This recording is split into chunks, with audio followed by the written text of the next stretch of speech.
Salut les ninjas. Aujourd'hui, on va parler d'un sujet qui touche quasiment tout le monde, le permis de conduire. Et plus précisément d'une décision de l'Union européenne qui veut mettre fin au fameux permis à vie. Oui, tu as bien entendu, fini le permis valable à vie. À la place, on parle de renouvellement obligatoire, contrôles médicaux et devoir repayer pour garder ton permis de conduire. Alors, dit comme ça peut sembler anodin, voire logique pour certains. Mais quand on creuse un peu, on réalise vite que ce n'est pas juste une histoire de sécurité routière, mais aussi histoire de contrôle, d'argent et d'incohérence politique. Installe-toi bien parce que ce qu'on va décortiquer aujourd'hui, ce n'est pas seulement une réforme du permis, c'est un nouveau symbole de ce que devient l'Union européenne. Un système qui, sous couvert de protéger les citoyens, finit souvent par leur mettre de nouvelles contraintes. L'origine de la réforme. Tout part d'un texte voté par le Parlement européen. Ce texte vise à moderniser le permis de conduire avec l'objectif affiché, améliorer la sécurité routière et harmoniser les règles entre les pays membres. En théorie, c'est plutôt noble. Mais dans la pratique, cette réforme veut supprimer le principe du permis valable à vie pour imposer une durée limitée, entre 10 et 15 ans, avec obligation de renouvellement régulier, voire de visite médicale obligatoire à partir de certain âge. Donc concrètement, si tu as aujourd'hui 60 ou 65 ans, tu pourrais bientôt devoir repayer ton permis, passer un contrôle médical et justifier que tu es toujours apte à conduire. Et si tu échoues à ce contrôle, ton permis pourrait tout simplement ne pas être renouvelé. Et là, on comprend vite que ce n'est pas juste une mesure technique, c'est un changement profond qui remet en cause un droit qu'on considérait jusque-là comme acquis. Le vernis européen et la réalité derrière. Le discours officiel, c'est « Les conducteurs âgés représentent un risque plus élevé sur la route ». C'est vrai. Dans certains cas, la vue baisse, les réflexes diminuent. Mais est-ce que la solution, c'est vraiment d'imposer un contrôle médical à tous, sans distinction, juste à cause de l'âge? C'est comme si on disait, à partir de 65 ans, tout le monde est inapte, jusqu'à preuve du contraire. Et ça, c'est profondément injuste. D'autant que beaucoup de seniors conduisent très prudemment, bien plus prudemment que certains jeunes conducteurs distraits. Ce qui est intéressant aussi, c'est que cette réforme vient d'en haut, de Bruxelles, pas d'un débat national. Et une fois de plus, on a cette impression que l'Union européenne décide à la place des États, sans forcément tenir compte des réalités locales. En France, la voiture est un symbole de liberté, surtout en dehors des grandes villes. Mais à Bruxelles, on regarde tout ça depuis des bureaux climatisés, avec des transports publics partout. Et on imagine des règles qui s'appliqueraient de la même façon à Paris, Lisbonne ou Varsovie. Résultat, une réforme uniforme qui ne tient pas compte de la diversité des situations. Et bien sûr, la question de l'argent. Parce qu'il faut en parler.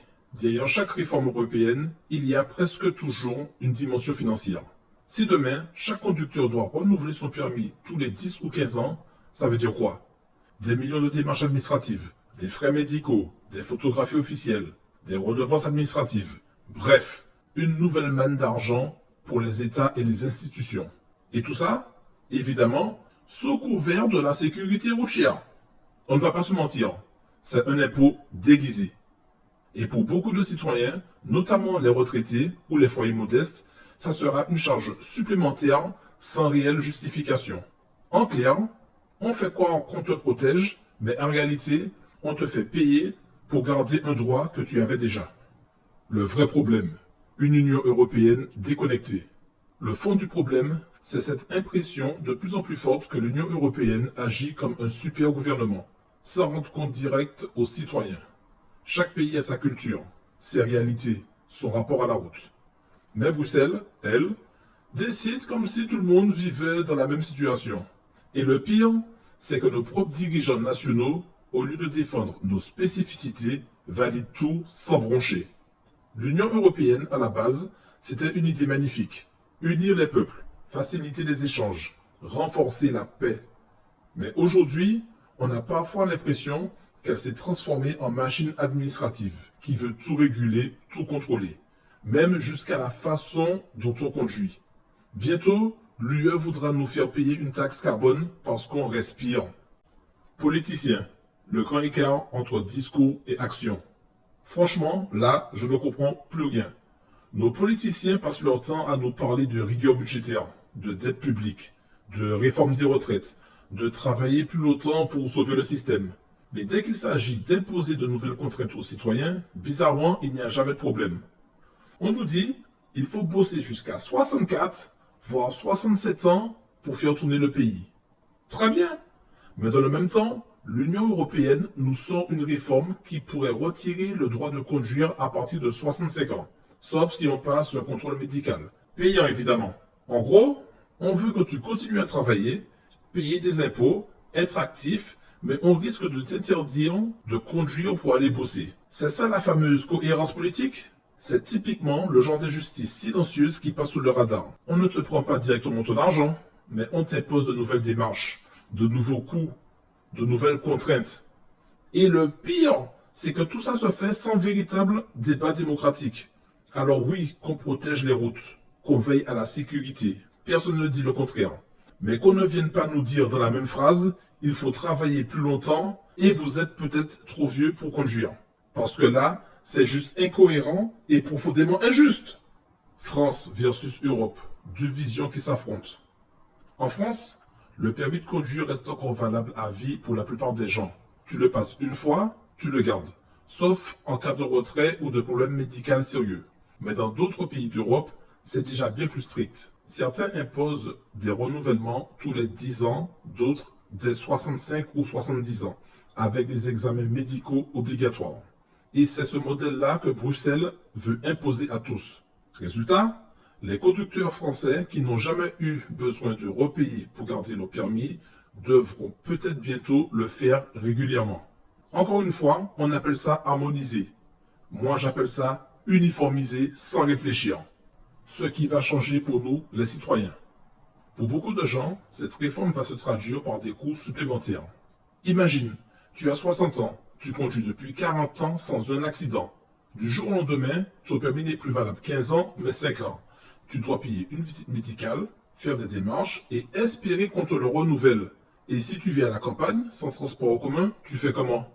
Pour beaucoup, la voiture, c'est la seule liberté qui leur reste. Et maintenant, cette liberté devient conditionnelle. Conditionnelle à un paiement, conditionnelle à un contrôle. Pendant ce temps, les politiques qui votent ces lois, eux, se déplacent en voiture, avec chauffeur, essence payée par l'État. Ce deux poids deux mesures, ça devient insupportable. Et maintenant, que va-t-il se passer? 3 scénarios possibles. Le premier, la France tente d'adoucir la réforme en la rendant plus souple, plus adaptée. Le deuxième, elle applique tout à la lettre, et là, on aura des millions de conducteurs pris dans la machine. Le troisième, les citoyens se mobilisent et forcent le débat. Moi, j'espère qu'on choisira la voie du bon sens. Protéger sans punir, encadrer sans fliquer. En résumé, cette réforme, c'est peut-être le début de la fin du permis à vie. Présentée comme une mesure de sécurité, elle risque en réalité d'être un nouvel outil de contrôle et une nouvelle source de revenus pour l'État, comme si on ne payait pas déjà assez d'impôts. Et surtout, elle révèle une incohérence énorme. Ils veulent qu'on travaille plus tard, mais on risque de nous interdire de conduire avant même la retraite. Alors, dites-moi ce que vous en pensez. Est-ce que vous trouvez normal qu'à 60 ou 65 ans, on doive prouver qu'on est encore apte à conduire alors qu'on est encore apte à travailler? Dites-le moi dans les commentaires. Partagez cette vidéo au plus grand nombre et abonnez-vous. Parce qu'ici, on ne se contente pas d'écouter ce qu'on nous dit. On réfléchit, on débat et on garde les yeux ouverts. C'était le Ninja Citoyen. À très vite pour de nouvelles vidéos. Vive la République, vive la France et vive les citoyens éveillés. Au revoir.